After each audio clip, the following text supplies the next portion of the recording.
Hi guys, I'm Jason White. This is my channel, Jason's Weird Reads. And did you ever sit down and say, man, I've always wanted to read Wheel of Time? And you look at it and you get these nice little feelings, like little butterflies flapping around in your stomach. And you're like, yes, I'm going to read them. And so you decide you're going to read them. And then you look at them after you've created a readathon and you got all these people involved. And you start to sweat, and those little butterflies, their wings develop razors that start slicing open your stomach. Has that ever happened to you? It hasn't happened to me, no. But if it has happened to you, I am here with some tips to help you binge read The Wheel of Time.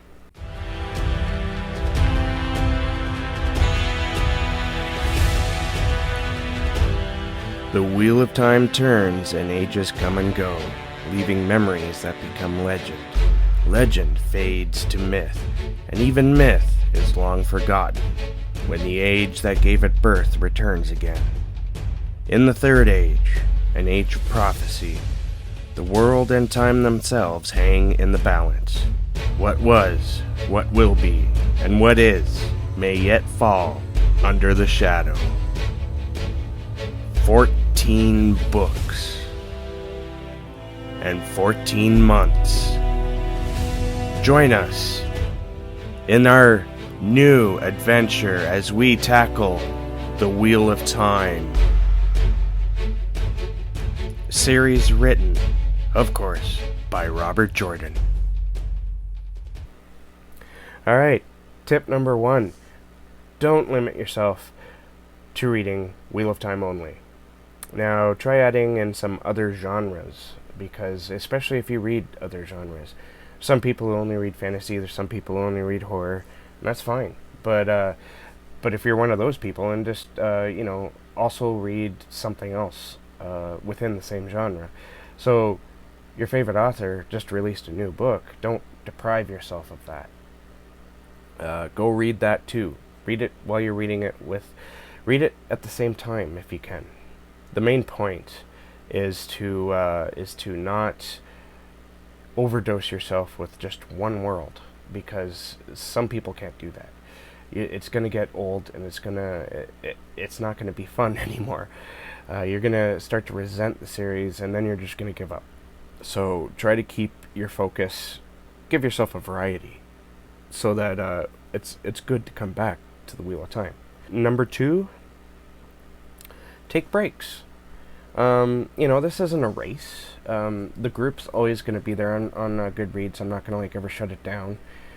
So if you need to take a break, take a break. But my advice in this is don't take too long of a break. I made this mistake myself.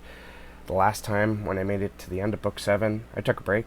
I needed to. I was getting overwhelmed, I guess. I was only reading Wheel of Time too. I was burning through them. And I just needed to stop. And so I did. And I kept telling myself, I'm going to get back to those series. Or I'm going to get back to that series. I'm going to get to book 8. I'm going to read book 8. I never did. And then I lost my job. My life became chaotic. And I had a child. And if you've had a child, you know that suddenly reading 800-page books are a little daunting suddenly. And so I never did get back to it. Hence this readathon. So yeah, take a break if you need to, but make sure you go back right after whatever it is you're reading. That's my advice anyway.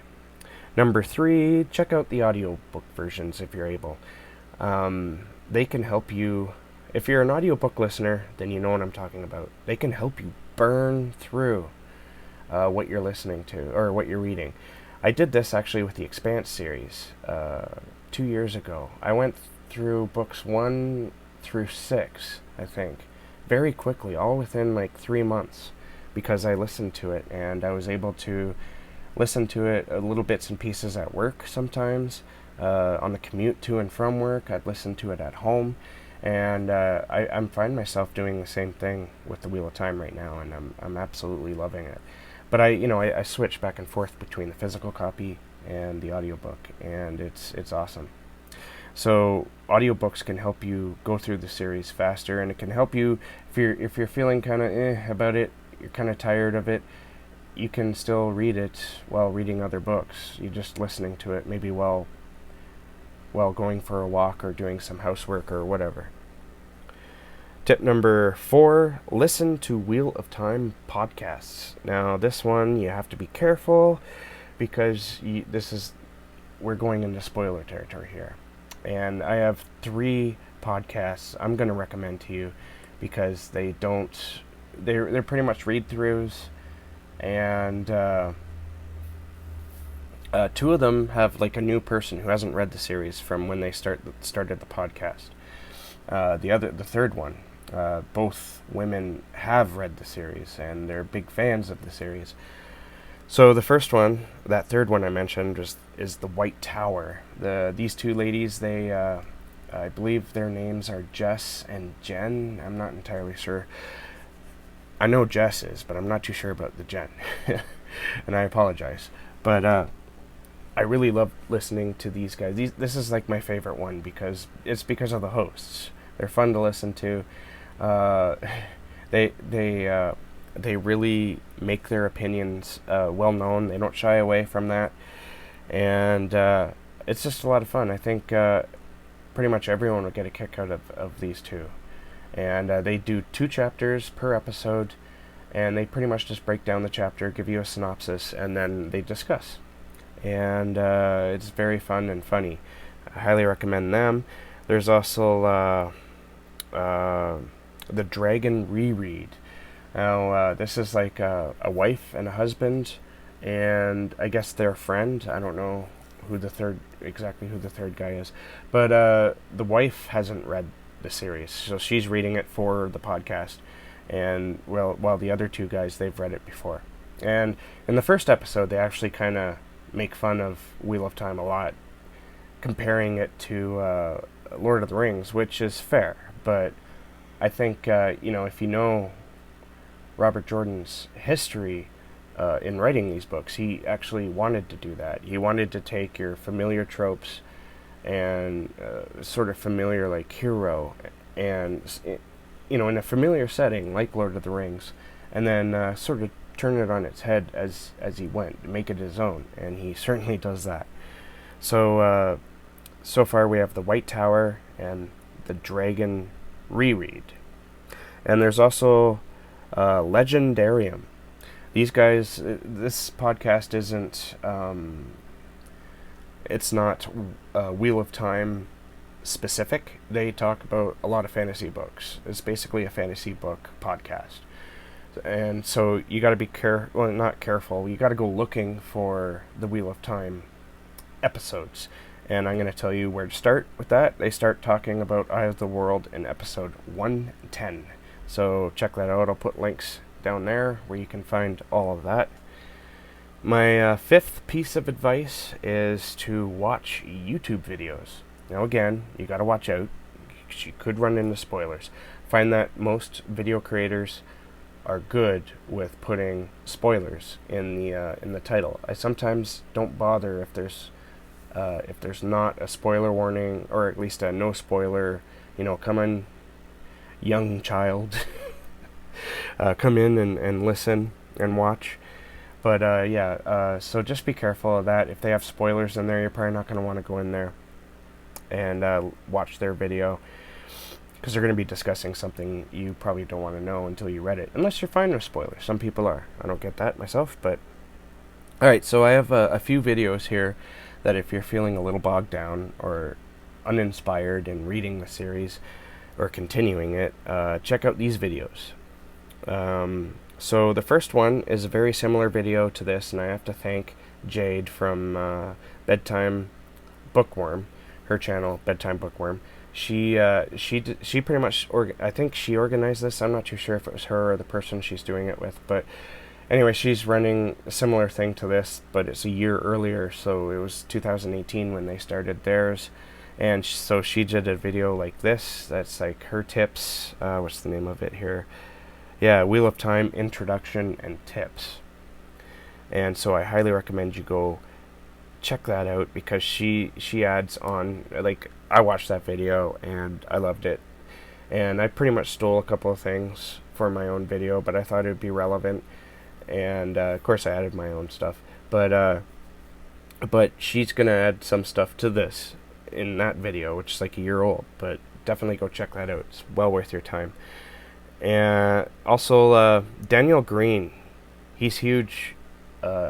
He's huge within the Wheel of Time community, and for good reason. His channel, he talks about a lot of fantasy books, but he talks a lot about Wheel of Time. It's his favorite series, and Robert Jordan, I believe, is his favorite author.